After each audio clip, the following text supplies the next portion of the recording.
இன்றைக்கி நம்ம வந்துங்க ஒரு அருமையான சிறுபருப்பு வச்சு ஒரு ரசம் தாங்க பண்ண போகிறோம். இதை வந்து சிறுபருப்பு ரசங்க, ஆந்திராவில் பப்புச்சாறு சொல்லுவாங்க. இந்த அருமையான பப்புச்சாரோட கொஞ்சம் சூடான சாதம் போட்டு ஒரு ஸ்பூன் நெய் போட்டுக்கலாம். இல்லாட்டி கூட வெறும் இது போட்டுட்டு நான்வெஜ்ஜு சாப்பிட்றவங்களா இருந்தால் இந்த மாதிரி ஒரு மீன் துண்டு வறுத்து வச்சுக்கிட்டு சாப்பிட்டோம்னா அருமையாக இருக்கும். அதே வெஜ்ஜு சாப்பிட்றவங்களா இருந்தால் ஒரு உருளைக்கிழங்கு, வாழைக்காய் இந்த மாதிரி வச்சு சாப்பிட்டா ஒரு அருமையான காம்பினேஷனுங்க. இந்த பப்புச்சாறு எப்படி செய்யலாம் பார்க்கலாம் வாங்க. ஒரு அரை கிளாஸ் சிறுபருப்பு நல்லா ஊற வச்சு கழுவி க்ளீன் பண்ணி வச்சுருக்கேங்க.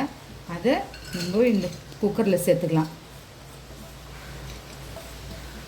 ஒரு அரை மணி நேரம் ஊறினா கூட போதும், ரொம்ப நேரம் ஊறணும்னு அவசியம் இல்லை. சிறுபருப்பு தான் சீக்கிரம் உங்களுக்கு இதுவாகிடும். அதில் ஒரு வெங்காயத்தை நீட்டாக கட் பண்ணியிருக்கோம், அதையும் இதில் சேர்த்துடலாம். ஒரு தக்காளி அதையும் சேர்த்துடலாம். கூடவே 2 பச்சை மிளகாய் அதையும் சேர்த்துட்டு ஒரு கிளாஸ் தண்ணி ஊற்றிக்கலாங்க. தண்ணி சேர்த்துட்டு ஒரு அரை ஸ்பூன் மஞ்சத்தூள் போட்டுட்டு அது பொங்காமல் இருக்கிறதுக்கு நம்ம ஒரு டேபிள் ஸ்பூன் எண்ணெய் சேர்த்துக்கலாம். அப்போ தான் பருப்பு நம்மளுக்கு பொங்காமல் இருக்கும். அதனால தான் ஒரு ஸ்பூன் எண்ணெய் சேர்த்துக்கலாங்க. இதை சேர்த்து நல்லா ஒரு 3 விசில் வர வரையும் நம்ம அடுப்பில் வைக்கலாம். ஒரு 3 விசில் வந்ததை நம்ம ஓப்பன் பண்ணி பார்க்கலாம். இப்போது ஒரு 3 விசில் ஆகிடுச்சிங்க. நம்ம ஓப்பன் பண்ணி பார்க்கலாம். மேலே பாருங்கள், எண்ணெய் ஊற்றுறதால பொங்கியெல்லாம் வரல. அதனால தான் ஒரு ஸ்பூன் எண்ணெயை சேர்க்குறோம். சேர்த்தோம்னா அந்த குக்கர் மூடியெல்லாம் பொங்கி அப்படியே ஒரு மாதிரி ஆகிடாது. நல்லா உள்ளுக்கே இருக்கும் பாருங்கள். பருப்பு நல்லா நைஸாக இதுவாகிடுச்சு பாருங்கள், மிருதுவாகிடுச்சு. வெங்காயம், தக்காளி எல்லாமே அப்படியே நல்லா மெசஞ்சிடுச்சு. இல்லை மத்து இருந்தால் மத்தில் செய்யுங்க. இது நல்லா மெசஞ்சதால் நான் கரண்டிலே அப்படியே பண்ணிக்கிறேன். இப்போ நம்ம இதுக்கு ஒரு அரை ஸ்பூன் மிளகாய்த்தூள் போடுறேங்க. ஒரு 2 ஸ்பூன் உப்பு சேர்த்துக்கலாம். கொஞ்சம் ஒரு சின்ன நெல்லிக்காய் சைஸ் புளியை தண்ணியில் கரைச்சி வச்சுருக்குறேங்க. அதையும் இதில் ஊற்றிக்கலாம். இதை அப்படியே கலந்து விட்டுட்டு நல்லா இன்னும் ஒரு அரை கிளாஸ் தண்ணி ஊற்றி கூட கொதிக்க விடலாம்.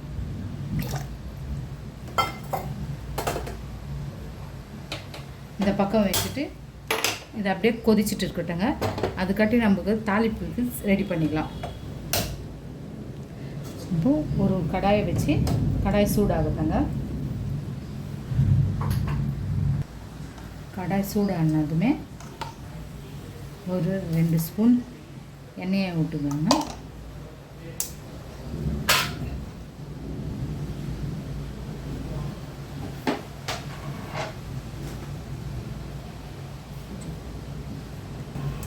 எண்ணெய் நல்லா சூடானதுமே ஒரு டேபிள் ஸ்பூன் கடுகு, உளுத்தம் பருப்பு போட்டுக்கலாங்க.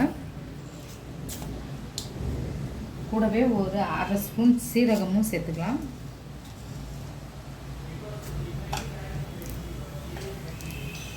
கடுகு, உளுத்தம் பருப்பு நல்லா பொரிஞ்சதுமே ஒரு 2 காஞ்ச மிளகாவை கிள்ளி இதிலே சேர்த்துக்கலாம்.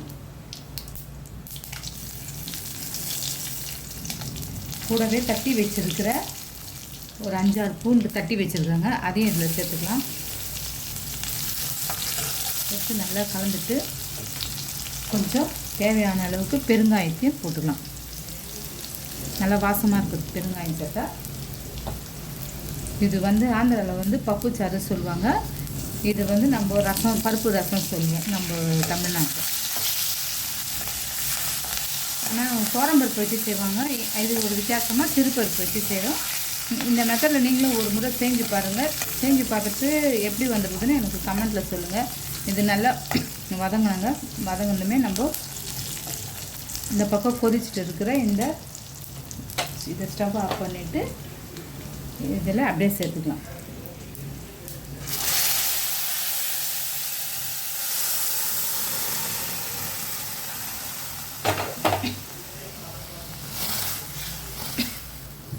நல்லா கலந்து விட்டுக்கலாங்க. கலந்துட்டு தேவையான அளவுக்கு தண்ணி சேர்த்துக்கலாம். இது வந்து கொஞ்சம் தண்ணியாக தான் இருக்கணும், திக்காக இருக்கக்கூடாது. ஏன்னா ரசம் மாதிரி. தேவையான அளவுக்கு தண்ணி சேர்த்து ஒரு 2 கொதி வந்ததுமே நம்ம கொத்தமல்லி தூவி இறக்கிட வேண்டியது தாங்க. ஒரு அருமையான பப்புச்சாறு ரெடி.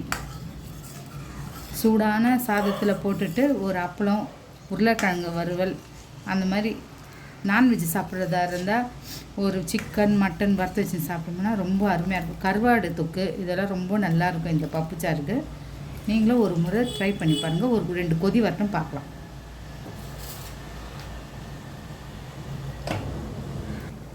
நல்லா கொதிக்குது பாருங்கள். இப்போது இது ரெடி ஆகிடுச்சு. நல்லா தண்ணியாக இருக்குது. வேணும்னா கூட இன்னும் கூட ஒரு 1/2 கிளாஸ் தண்ணி சேர்த்துக்கலாங்க. அது இறக்கிறதுக்கு முன்னாடி ஒரு சின்ன துண்டு வெல்லத்தையும் இதில் போட்டுடலாம். தேவையான அளவுக்கு கொத்தமல்லி தூவி நம்மளுடைய சிறுபருப்பு ரசம் ரெடி ஆகிடுச்சிங்க. அதாவது ஆந்திராவில் வந்து பப்புச்சாருன்னு சொல்லுவாங்க. அது ரெடி ஆகிடுச்சு. இதே மெத்தடில் நீங்களும் ஒரு முறை செஞ்சு பாருங்கள். செஞ்சு பார்த்துட்டு எப்படி வந்துருக்குதுன்னு கமெண்ட்டில் சொல்லுங்கள். இந்த வீடியோ பிடிச்சிருந்தா ஒரு லைக் பண்ணுங்கள். மீண்டும் நம்ம மற்றொரு வீடியோவில் சந்திக்கலாம். தேங்க்யூ.